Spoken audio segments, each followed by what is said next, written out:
Hello everyone, मैं हूं प्रगति और आप सबका बहुत बहुत स्वागत है मेरे इस चैनल पे।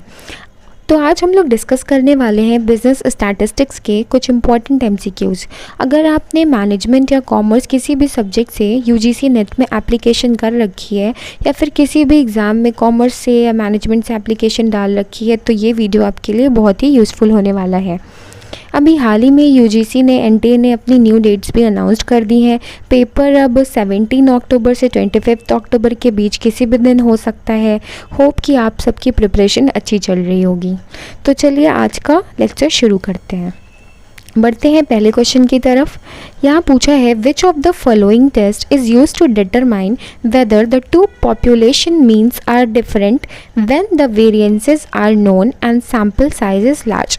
तो यहाँ पे हमें दो बातें नोट करनी है, जो कि है सबसे पहला कि two population means are different and the variances are known. तो यहाँ पे हमारा कौन सा टेस्ट यूज़ होगा। और एक चीज़ और है, यहाँ पे सैम्पल साइज इज़ लार्ज। तो हमें पता होना चाहिए कि जो हमारा टी टेस्ट है वहाँ पे जो सैम्पल साइज़ होता है वो लेस देन 30 होता है, ठीक है। और जो हमारा जेड टेस्ट होता है वहाँ पे सैम्पल साइज़ जो होता है ग्रेटर दैन 30 होता है। तो यहाँ पे हमारा सही ऑप्शन क्या हो जाएगा, यहाँ पे हमारा सही ऑप्शन हो जाएगा जेड टेस्ट। अब आते हैं नेक्स्ट क्वेश्चन पे, जो कि है मैच द फॉलोइंग। तो यहाँ पे कुछ आइटम्स दे रखे हैं, temporal data, spatial data, cardinal data और ऑर्डिनल डेटा। अब हमें बताना है कि इनके रेफरेंस में कौन सा आंसर सही होगा। तो जो हमारा टेम्पोरल डेटा होता है वो टाइम से रिलेटेड होता है, और जो हमारा स्पेशल डेटा होता है वो किसी जोग्राफिकल एरिया या फिर किसी लोकेशन के बारे में होता है। तो यहाँ सेकंड का ऑप्शन बन जा रहा है डी, ठीक है। और कार्डिनल जो डेटा होता है हमारा वो वो ऐसा डेटा रिप्रेजेंट करता है जो कि किसी क्वांटिटी या फिर नंबर के टर्म्स में मेजरेबल हो।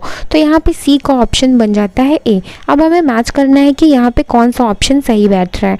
तो यहाँ पे हमारा ऑप्शन नंबर वी, जो कि यहाँ पे 2 का जो है ऑप्शन नंबर डी दे रखा है। तो यहाँ से इस तरह से हम बाकी ऑप्शंस को एलिमिनेट करके सही ऑप्शन को चूज़ करेंगे।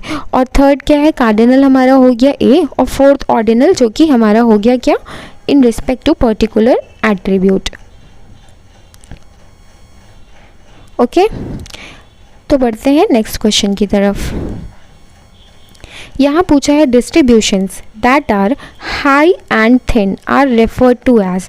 तो ऐसे डिस्ट्रीब्यूशंस जो कि हाई हो और थिन हो। अब जो डिस्ट्रीब्यूशंस होती हैं वो 3 टाइप्स की होती हैं। एक ये होता है, एक हमारी नॉर्मल कर्व और एक हमारी, तो आपको बताना है ये वाली कौन सी कहलाती है। तो यहाँ पे हमारा जो सही आंसर होगा वो होगा बी, ठीक है, यानी कि leptokurtic. Okay, now next question is that distributions that are flat and spread। अब ये उसी डिस्ट्रीब्यूशन से रिलेटेड अगला क्वेश्चन है। तो वो वाली डिस्ट्रीब्यूशन जो कि फ्लैट होती है और स्प्रेड आउट होती है, तो उसे हम क्या बोलते हैं, उसे हम कहते हैं प्लैटिकर्टिक। इसका नाम प्लैटिकर्टिक कर्व इसलिए कहा गया है क्योंकि ये प्लैटिपस की शेप को रिप्रेजेंट करती है, ठीक है। तो हमारा सही आंसर यहाँ पे क्या हो जाएगा, प्लैटिकर्टिक curve. Now the next question is statistics which consist of methods used for drawing inferences। किसकी बात हो रही है यहाँ पे, इन्फ्रेंसेस, जो कि कंक्लूजन्स ड्रॉ करने की बात हो रही है। और making the broad generalisations is often known as.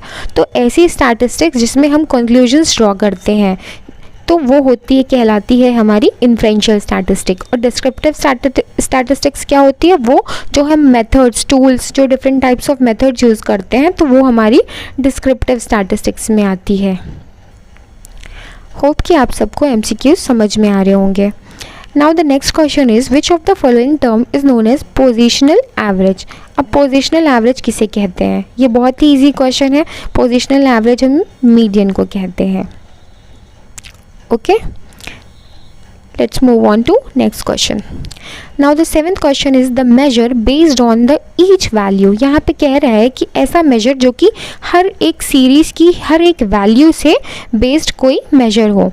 तो हमें बताना है यहाँ पे सही ऑप्शन क्या है। जो हमारा रेंज होता है वो हमारा होता है L माइनस एस, यानी कि largest value minus the smallest value. और क्वार्टाइल डेविएशन होता है हमारा Q3 माइनस Q1 अपॉन 2, तो ये भी नहीं है। और इंटर क्वार्टाइल रेंज का फॉर्मूला होता है Q3 minus Q1 upon Q3 plus Q1। तो अब हमारा बचा यहाँ पे ऑप्शन स्टैंडर्ड डेविएशन, जो कि हमारा है करेक्ट ऑप्शन। ये जो होता है हर एक ऑब्जर्वेशन की हर एक वैल्यू पे डिपेंडेंट होता है, तो इसलिए हमारा सही ऑप्शन हो जाएगा ऑप्शन नंबर बी। ए, सी और डी हमने पहले ही एलिमिनेट कर दिए, क्योंकि उसमें हम सिर्फ लार्जेस्ट और स्मॉलेस्ट वैल्यू को ही कंसिडर करते हैं। जो एक ऑब्जर्वेशन की सारी वैल्यूज़ हैं उसे हम इग्नोर करते हैं, तो इसलिए हमारे बाकी 3 ऑप्शंस इनकरेक्ट हो जाते हैं। Now the next question is the coefficient of correlation varies between dash and dash of the scale of origin। तो अब हमें यहाँ बताना है कि कोरिलेशन जो है वो किसके किसके बीच में रेंज करता है। तो ये बहुत ही इजी क्वेश्चन है। हमें पता है कि कोरिलेशन जो होता है वो -1 से +1 के बीच जो है रेंज करता है।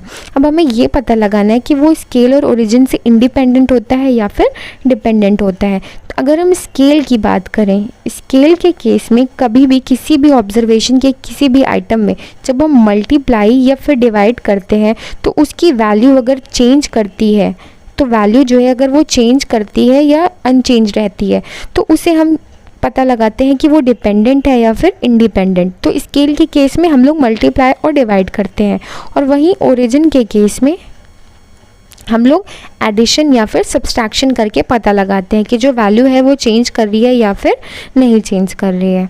ठीक है, तो कोरिलेशन जो होता है वो स्केल और ओरिजिन दोनों से ही इंडिपेंडेंट होता है। तो यहाँ हमारा ऑप्शन नंबर बी जो है करेक्ट आंसर बन जाता है।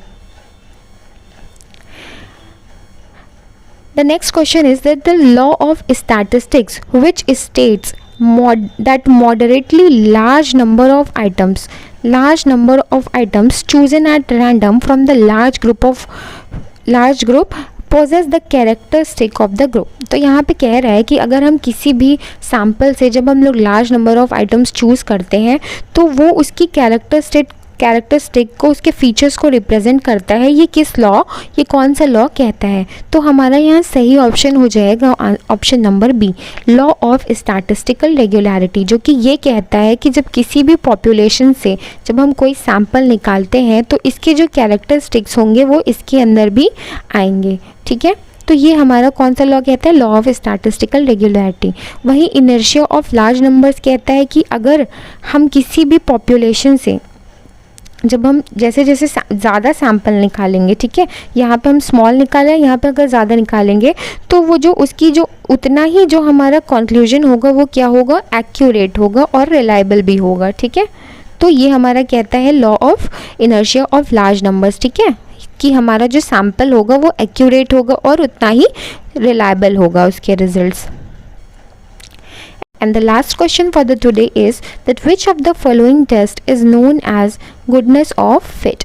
तो ये बहुत ही इजी क्वेश्चन है और यहाँ हमारा सही आंसर बन जाता है option number C, chi square test. Chi square test is a non parametric test which is also known as test of goodness of fit. Hope कि आप सबको MCQ समझ में आए होंगे, और इस तरह के और भी MCQs अगर चाहिए तो प्लीज़ चैनल को जल्दी से सब्सक्राइब कीजिए ताकि मैं आप सबके लिए और सारे MCQs बना सकूं।